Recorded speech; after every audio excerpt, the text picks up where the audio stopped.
Hello, this is your girl Mama Motormouth with another episode of I-86 That. Okay, the subject today is disrespecting your elders.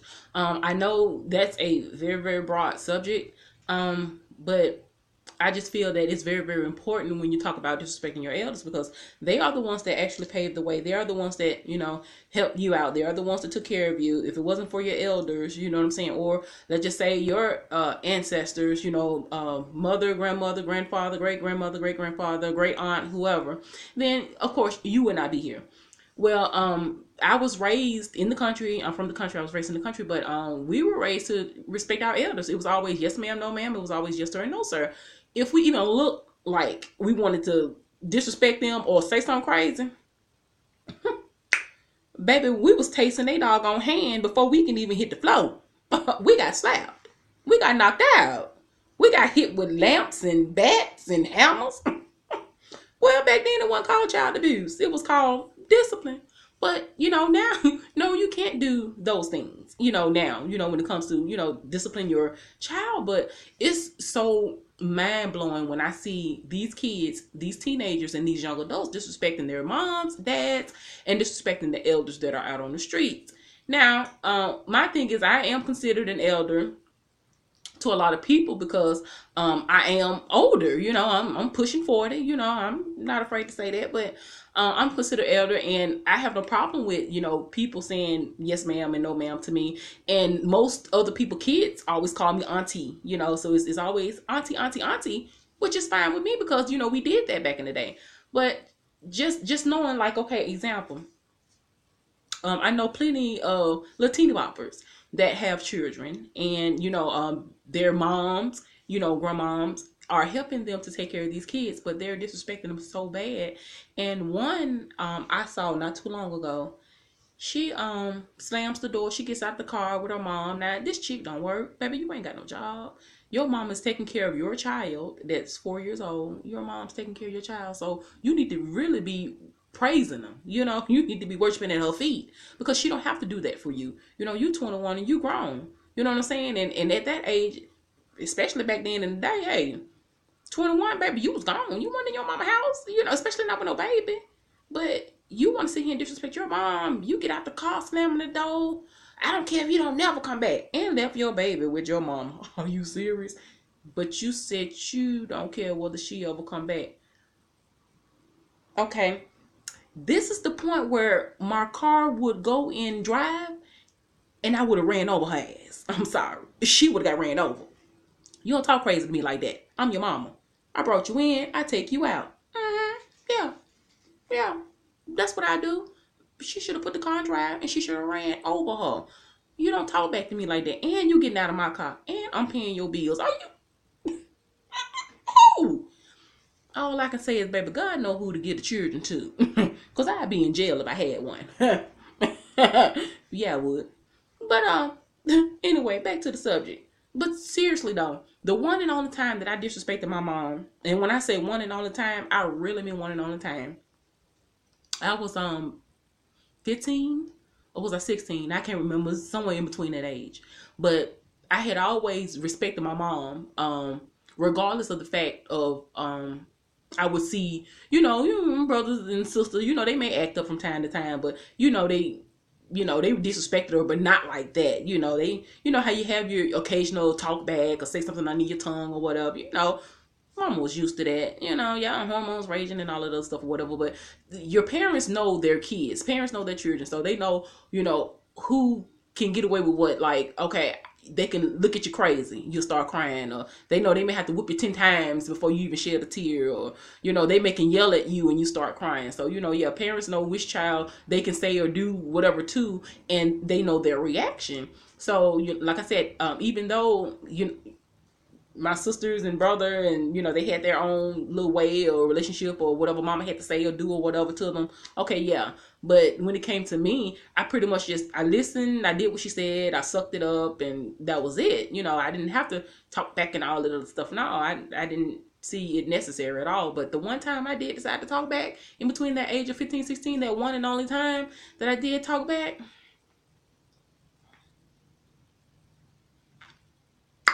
I got knocked unconscious with a plastic bowl. Hear me when I say plastic. Plastic. It wasn't metal. It wasn't steel. It wasn't wood. It was plastic. So that lets you know that lady was strong. Yeah, I wanted to go to the skating rink. With my cousin slash best friend slash childhood friend, and she told me no, and I just didn't understand why would you tell me no, and I was talking back. I was mad. I mean, I'm already here at the house. I done cooked. I done cleaned. I'm still helping you cook. I'm peeling peas. I'm doing this. I'm doing that. She told me no. I was mad. I told my mama, I can't stand you. You make me sick. I don't even think I got the word sick out of my mouth. All I know is I saw stars, like dead serious, like on TV when you see on the cartoons with the stars around the head and the birds. I saw stars. Everything went black. I was on the floor. By the time I woke up, my mama was stepping over my body. Do you hear me? I guess she knew I was breathing. She didn't care. But she was stepping over my body. Do you hear me, honey? Told me to get up and stir the doggone peas. It wasn't no calling 911. There wasn't no child abuse. It wasn't no hotline. She told me to get my ass up and stir the peas. What did I do? I got up and I stirred the peas. I didn't want to get knocked out again. I couldn't even cry. I didn't even have tears to cry. I think she was just as shocked as I was shocked. Like, did she just say that to me? When I had never talked back to her before. And I'm saying to myself, did she just knock me out? But it only took one time. And I mean one time only. And I never said anything crazy. It's not like I cussed my mama out. And I see these people cussing out elders all the time. But it's not like I cussed out. I just told her she made me sick and I couldn't stand it because you told me I couldn't go to the skating rink and I got knocked out with a plastic bowl.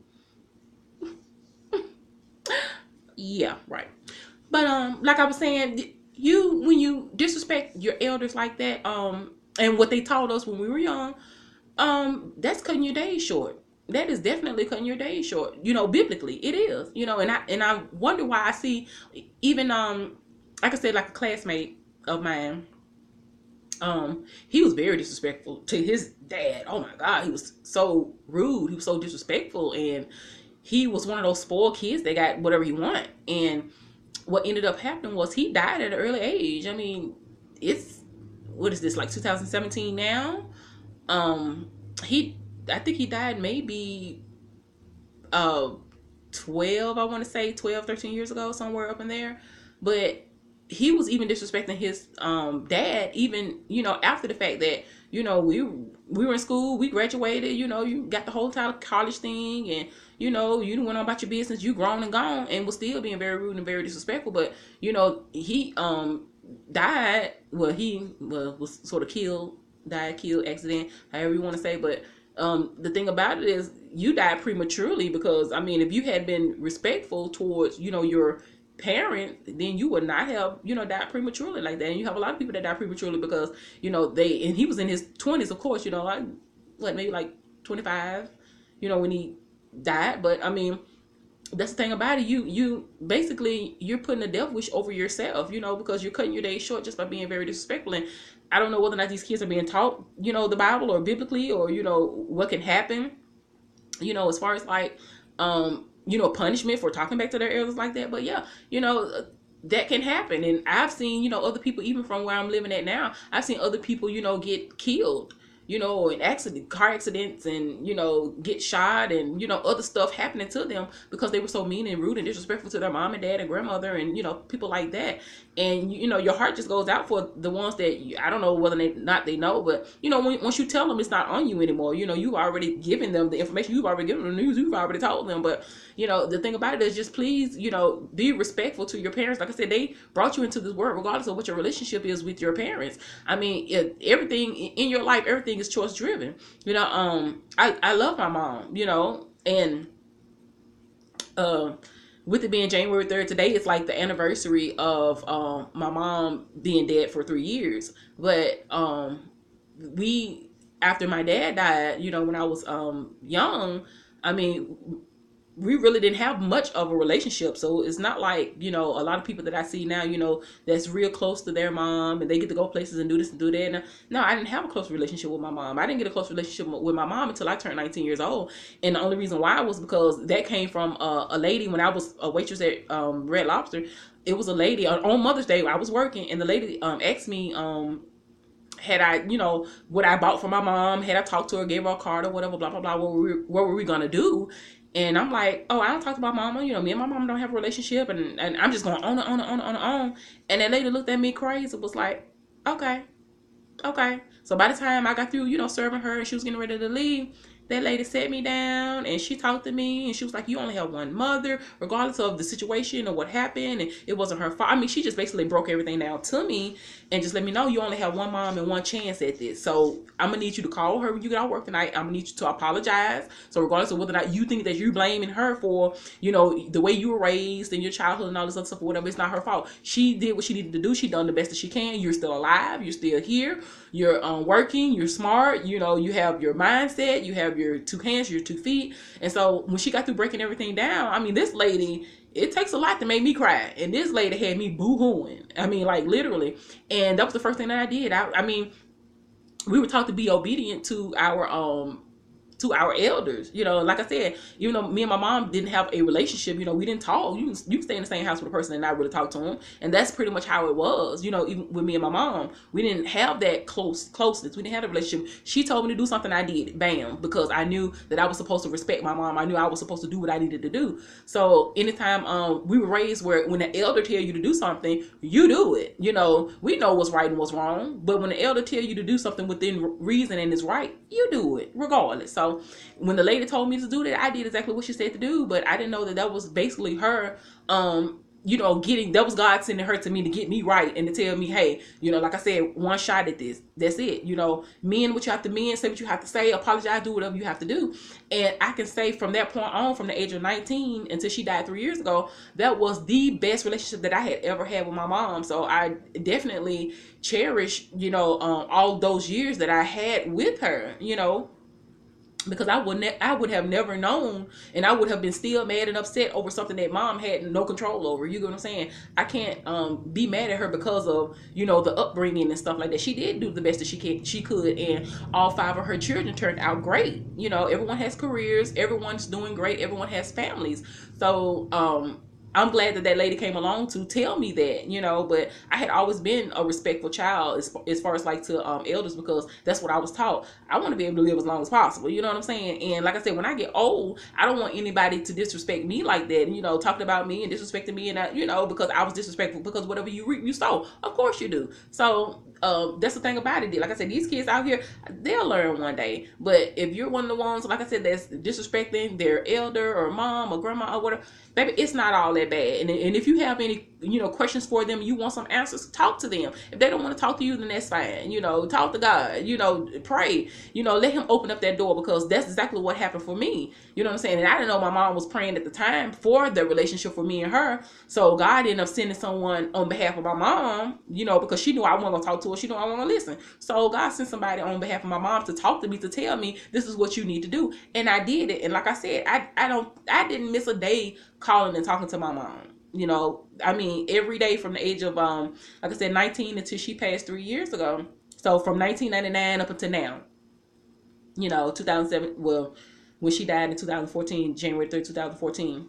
So, every day from 1999 to she ended up dying, you know, then hey, you know, I knew I had that relationship with my mom, but I wish I had have done that sooner than later, instead of being all up in my feelings, because from the looks of it, you know, these kids are all up in their feelings, and nobody tell you to get pregnant at 14, 15, 16, 17 years old, and now mama have to help you to take care of the baby, and now you sitting here looking crazy. You know what I'm saying? So no. But you know, just give me a shout out, let me know, you know, your experience with you know, other people that you know that disrespect their elders, or you know, have you ever disrespected, you know, your elders like that? But you know, just give me a shout out, let me know, you know, write your comment down, like, share, and subscribe if you haven't already done it. But this is your girl, Mama Motormouth. I love you guys, and peace.